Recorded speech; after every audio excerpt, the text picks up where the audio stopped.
You ever feel like people can't really read anymore?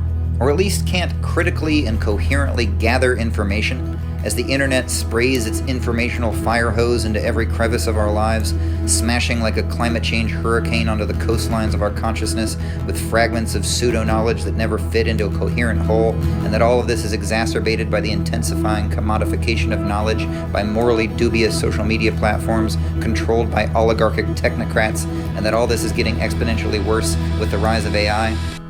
You ever feel that way? This is a video about that. This is the second in a series of essays exploring artistic expression, digital culture, and identity formation amidst our modern modes of informational exchange. In the previous videos, I've explored how in these virtual contexts, we often struggle to simply be ourselves because we're compelled to be at ourselves, caught in a reflexive loop of self-representation, where we're less and less able to access the immediacy of reality and more caught in the hyper-real, inundated by the greater immediacy of the media sea of our devices. A phenomenon that I call metafication, from the Greek meta meaning with, after, and beyond, and also evoking one of the primary morally dubious institutional agents currently encouraging that process. But I don't just want to be offering a critical litany of problems. Everything is terrible and the internet is fucked. I also want to talk about solutions as to how to address this socio-informational crisis as a consumer and as a creator. In another recent video, I refer to the distinction between being viral and being vital. If being viral means succumbing to the metafication of reality by carelessly adding to its layers and losing yourself in your illusory self, then what does being vital really look like? What is that kind of creativity, digital and otherwise, that truly affirms life?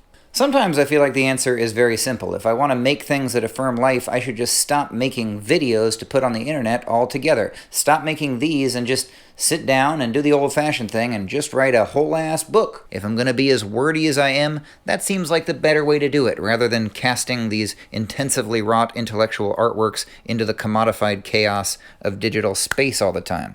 But how vital is the book? What is the status and efficacy of the book in this era of informational proliferation? A written, printed book is not inherently more absolute than any other form in the larger scheme of human expression. And if one's goal is to meet people where they are is not necessarily in that rarefied space of long-form prose literature in spite of the cultural capital that still accrues to that medium.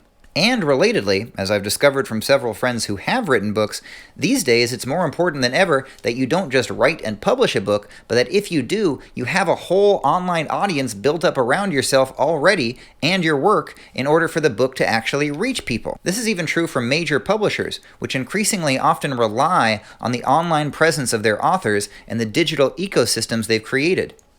And on top of all of this, what is reading in the first place? It's become a cultural commonplace to lament the decline in literacy rates, as audio-visual forms of informational intake come to dominate in the digital age. For instance, this 2024 Atlantic article about how college students at elite universities find themselves unable to read more than a single book over the course of a semester. But is it really the case that reading is adequately defined by reading books in the typical sense, the act of comprehending written symbols on a page? It seems absurd to exclude from that concept the many forms of media that now characterize our most vital and consequential informational encounters. There are many ways to get a read on things, and the most relevant read might not in fact be from books, but from videos, podcasts, and other content. Contexts where the verbal text isn't written or composed, but extemporaneous conversation in recorded form. Despite this complexity, it doesn't make sense to call every form of informational intake reading. Whatever reading is, being sprawled spread eagle on your bed scrolling into oblivion is probably not it. And so I'd like to offer a definition of reading that is not specifically mechanical, but qualitatively functional. Reading is the critical, coherent, and creative gathering of information. To gather is in fact the literal meaning of the Latin verb legere, from which we get the verbs for reading in many of the Romance languages. This in turn is from the foundational Indo-European root leg, doesn't mean leg, even though it looks like it, a root that implies choosing from among alternatives. Choosing from among alternatives in such a way that reality itself is creatively constructed by that choice. It's from that same root that we get logos, as in the beginning was the logos, the word. It is gathering or choosing in the sense of being able to place a limit on the inputs and outputs of the flows of existence in order to give it shape and make a world.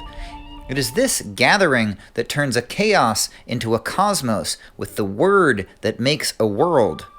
Reading is an act of cosmic gathering. So this is why it's made more difficult by the internet's informational fire hose. As a digital age reader, it can be difficult to choose what information is reliable and what information is relevant. In other words, it's difficult for one's gathering to be critical and coherent. This is the function of the book, and of complex written language in general. It offers a selectivity and arrangement specified to the author's intention, presented as a unified and continuous whole. It's also difficult for one's gathering to be creative, for the act of reading is not merely passive, but generative. In the act of reading, one creates an original conceptual framework in relationship with the given material, a dialogue between one's mind and the page. But this act of original and unique construction becomes virtually impossible when virtual spaces are characterized by mechanized reductions of informational breadth and nuance, whether it's the curated algorithmic specificity of one's personal feed or the collectively synthesized illusory certainty of an AI-generated answer. This phenomenon doesn't begin with the internet. The lament of the loss of our critical and creative faculties is essentially the theme of Neil Postman's 1985 book, Amusing Ourselves to Death. David Foster Wallace's novel Infinite Jest follows this theme of media addiction to its literally fatal extreme. It tells the story of a video so engrossing that once you watch it, you literally can't do anything else. You just watch it until you die. This novel was written before the advent of the internet as we now know it, but I think of it often when I'm so sucked into my scroll that I almost physically can't get up or can't put my phone down to pick up a book, whether a physical scroll or otherwise. But how are we going to understand this shift in literacy? Are we really becoming less literate? There are studies that suggest this is literally the case, but does this mean that we are literally becoming less intelligent, which comes from that same verb, having the capacity to gather from among? I don't know the answer to this, but it feels false and naive and cynical to simply assume that that's the case. It feels dumb to just say, we're dumb now. At the same time we're experiencing this informational incoherence, we're also seeing the opening of a new space of opportunity and renewal. Our exponentially increasing amplitude of media intake is moving us to a space of post-literacy of a certain kind, where we're moving away from the written word. But there's also something we're moving to, or perhaps moving back to and reintegrating, the realm of orality and oral poetic expression. And this is something that may have generative possibilities for our way of life. It may, in a sense, reunite us with the power of our poetry. In every ancient literature of which we have record, poetry is prior to prose. Prose is verbal composition that isn't poetry in the sense that it doesn't have specific metrical, rhythmic, or rhyming structure. As far as verbal composition is concerned, musical speech is older than plain speech. This is because oral composition is older than written composition. The technology of human language is older than the technology of recording it with visible markings. In pre-literate cultures, the only way to remember something culturally vital, sacred scripture, the history of the tribe, the rules and laws of the community, was for it to be embedded in a musicality, in the flexible regularity of patterns of rhythmic form. This is why in Greek mythology, for instance, the Muses are the daughters of Zeus and Mnemosyne, the goddess memory. And so there's not always been a gap between amusing ourselves and educating ourselves. There was a time when these things were a fundamental unity. We see this, for instance, in the epic poetry of ancient Greece. Classical scholars once thought of these poems as being a sort of elevated, writerly form of expression, seen through the retrospective lens of the later European civilization that put it on a cultural pedestal. But as was later discovered, or rather rediscovered, these epic poems were not static, fixed texts at all, but a mixture of improvisation and flexible recitation. The individual units of epic song could be extemporaneously arranged and rearranged in any number of ways to suit the occasion, like musical riffs. And their performance, as scholars now understand it, was less like a solemn poetry reading and more like a wild and anarchic jam session. More, as the classical scholar Eric A. Havelock once put it, like rock and roll. But I think an even better modern analogy would be hip-hop, a form that inherently blends the improvised and written word and not only entertains, but educates. Relatively early in its history, the rapper, theorist, and apostle of hip-hop, KRS-One, famously defined the genre as a form of edutainment, education and entertainment as an inseparable whole. Similarly, Chuck D of Public Enemy emphasized the critical aspect of its educational value, in that it offered its listeners an alternative source of information more reliable than the mainstream media. Hip-hop, as he said, is the black CNN. In many ways, Kendrick Lamar represents the return of this classical understanding of the MC, and its legitimation in the context of mainstream discourse, for instance in being awarded the Pulitzer Prize in 2018. Thus, hip-hop represents the return of what I call the didactic muse. The word didactic means things that teach.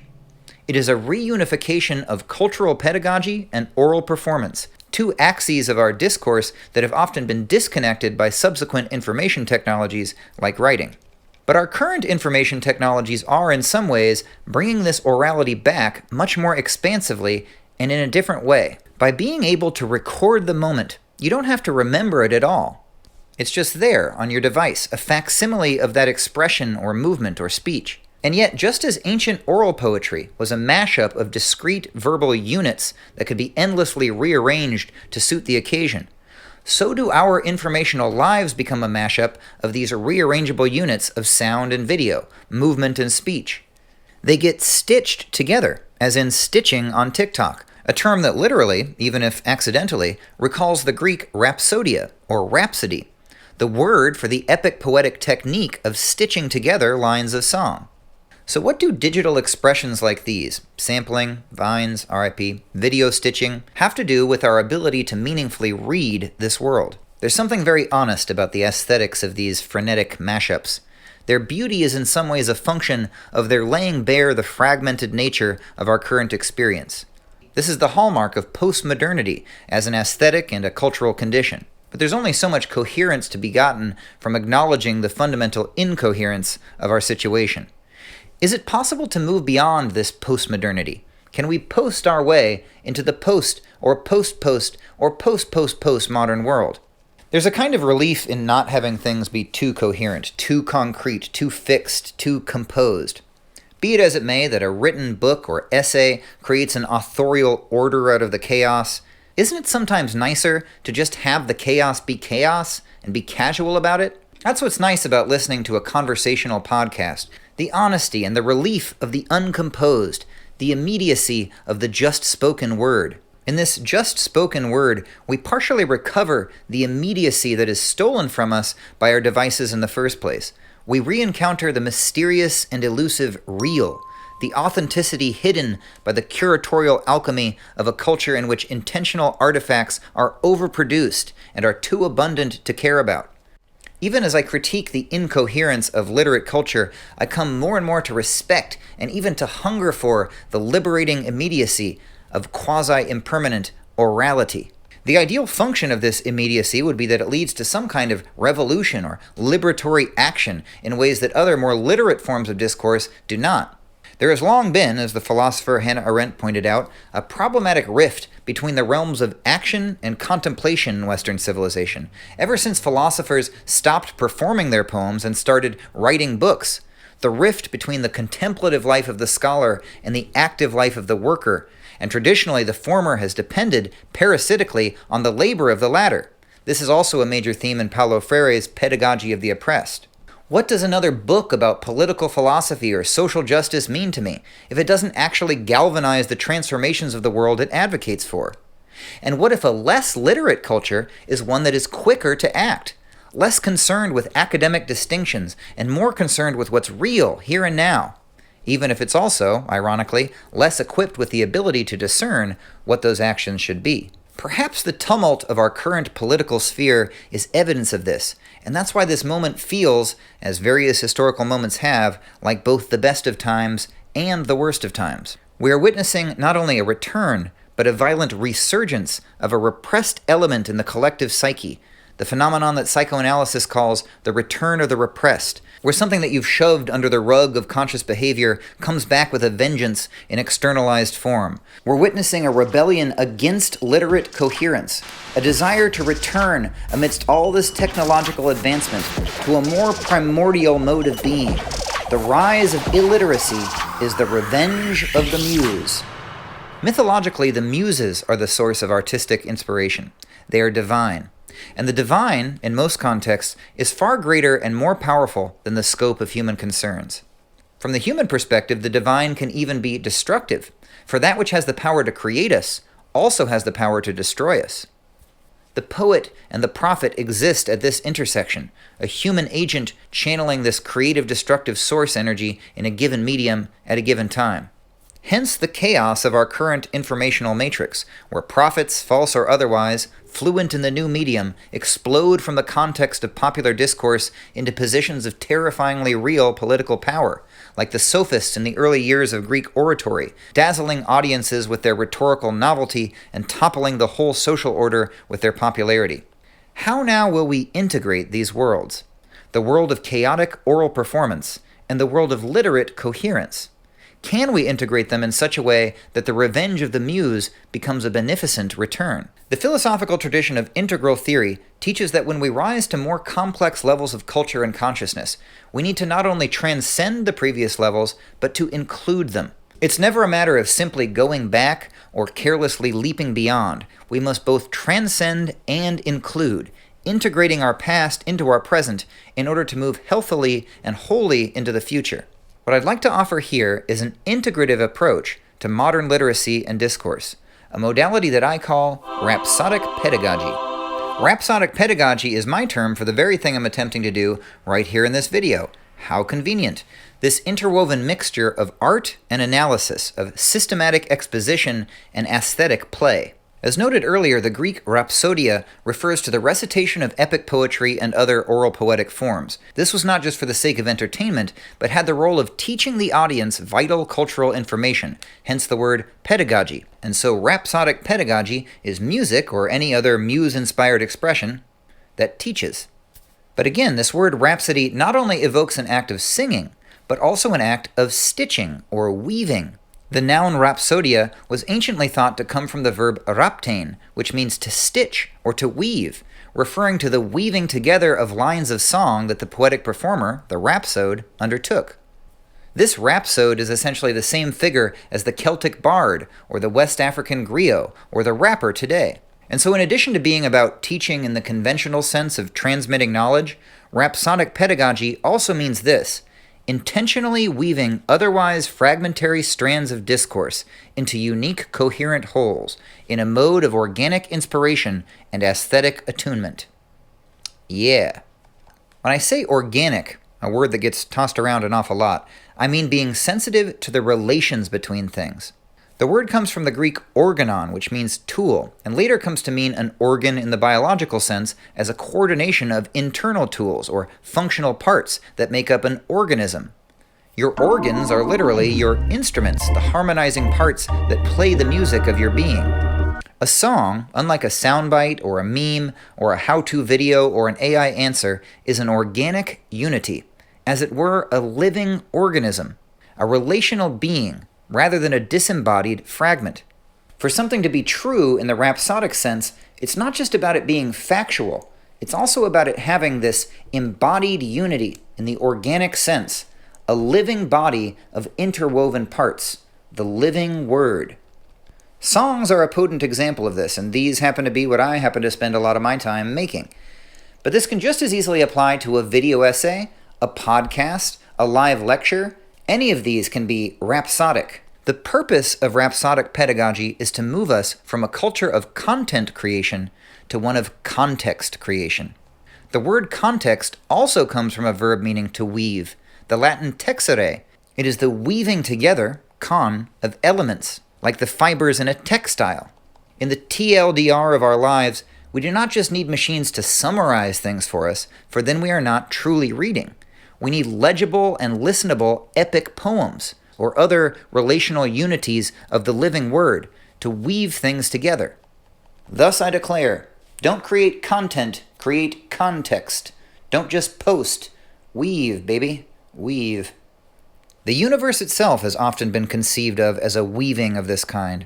The role of the creator in various cosmologies, both religious and philosophical, is to weave the chaotic contents of the cosmos into a coherent form. Context is life. Content is mere matter, lifeless and without form. The former is made with care and creates integral wholes, mirroring the integral nature of reality, while the latter is disintegrative, an affirmation of an illusion. One cannot create content. Content is what is in what is.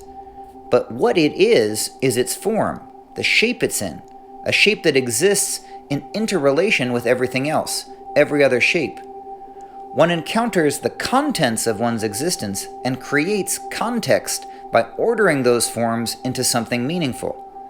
This is what turns raw sense data into perception, or raw materials into art. Cosmically, this meaning-making is related to world-making. It is the creativity that turns raw matter into organic life. I'm allowing myself to get all metaphysical here because this is my solution to the problem of metification discussed elsewhere in this series. If we find ourselves burdened with too many layers of meta-reality, lost under too many levels of the great simulation, it's not just a matter of deleting the layers, but integrating them, gathering them with intention, and representing them rhapsodically. It may seem so far that all of this has been a very long-winded way of affirming the often heard internet adage, make art, not content. I'm sympathetic to that rallying cry, but my goal here is to take it deeper. This didactic art is in fact the oldest type of art, as evidenced by various ancient traditions. Art itself is the original vehicle for creating informational coherence for the community. It was the context of the community itself, the way the community wove itself together. What does the artistic educator do that the informational fire hose can't? They tell a story. They create context. They tell the community its own story, and they create the community by telling it. And this is the work we must do amidst technologies that threaten to make true community impossible.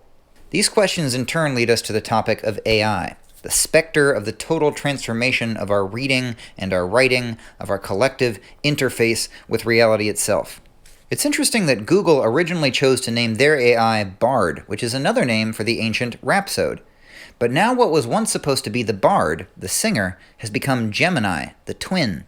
Implicit in this rebranding is the assertion that AI is not a singer, but a mirror. For while the rhapsode is always someone other than the listener, just as the author is someone other than the reader, the AI is not a singular other, but a singularized totality.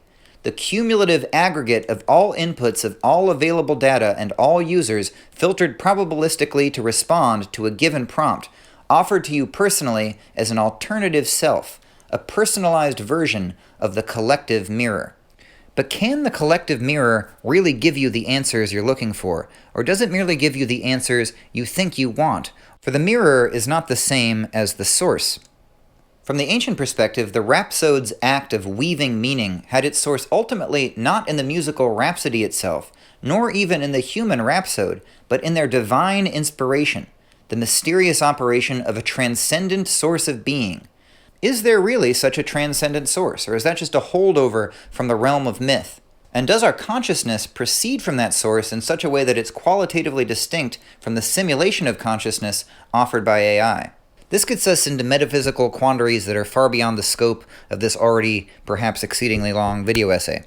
Perhaps I'm making a whole-ass book after all. But these ultimate and perennial questions about the nature of mind and the nature of consciousness, just as they're at the core of understanding artificial intelligence itself, are also at the core of any possible ethics of information. And an ethics of information is something that right now we badly need. If AI is nothing more than a complex recycling of data inputs in a novel repatterning, there are some who say that the same is true of human consciousness itself. That we too are the deterministic product of the information we've put in our brains, just as a large language model is the product of the information about us that it harvests for what it produces. But even if this is the case, we can still trace the outlines of an informational ethics predicated on integration with and closeness to the source. Artificial intelligence is a layer of reality built on the foundation of our own.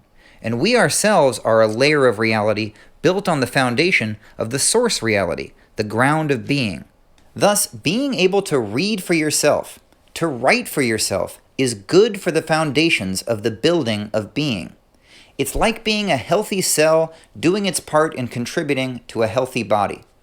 Just as that individual cell does not depend for its personal integrity on the body, but rather the integrity of the body depends on the cumulative integrity of the individual cells, so we can make for more coherence in the nested series of existence by being the most literate and rhapsodic integral units that we can be, which is good for us and good for the whole. There's nothing inherently bad about the extraordinary act of synthesis of which a large language model is capable. It's only bad insofar as it creates a temptation to total passivity, to never undertake such synthesis for yourself.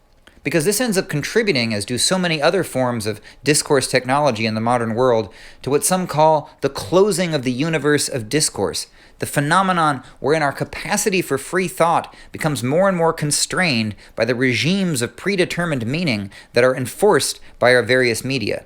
And now the outputs of some forms of AI are themselves being predetermined by their own predeterminations.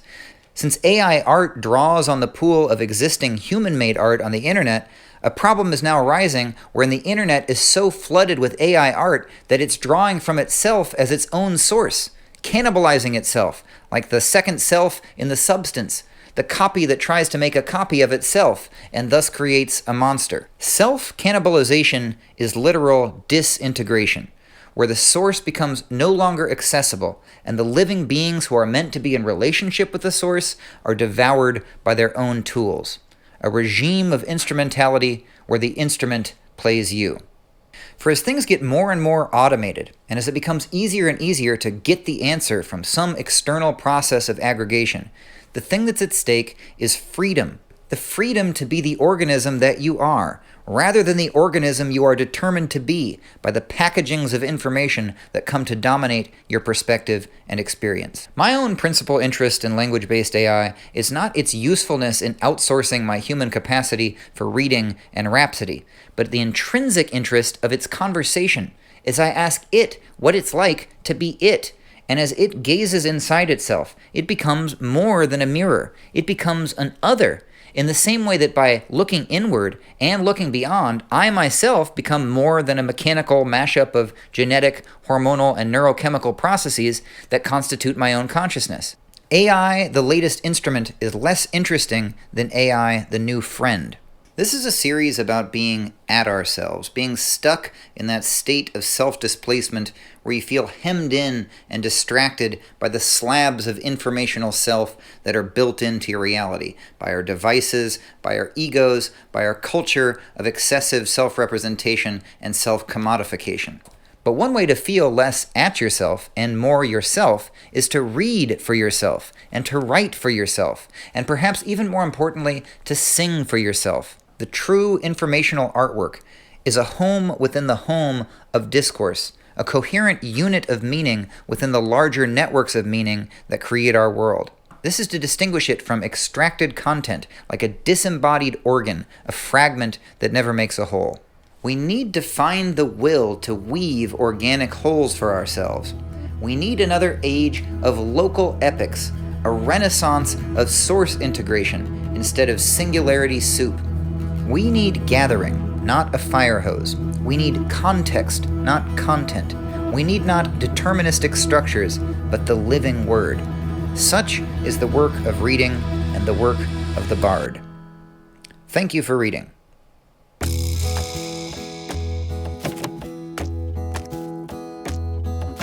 You can follow and support this series in the following ways. By supporting me on Patreon, where you can also experience extra content I don't release elsewhere. By subscribing to Rhapsodic Pedagogy, my Substack, where you can read this and other essays in textual form. And by becoming a member of Grokist, the online community I've co-created, where you can join me in discussing ideas like these in live events and meetups, and share and develop your own creative work. You can also share this video with whomever you think it might inspire. You can find links to all these things in the description of this video.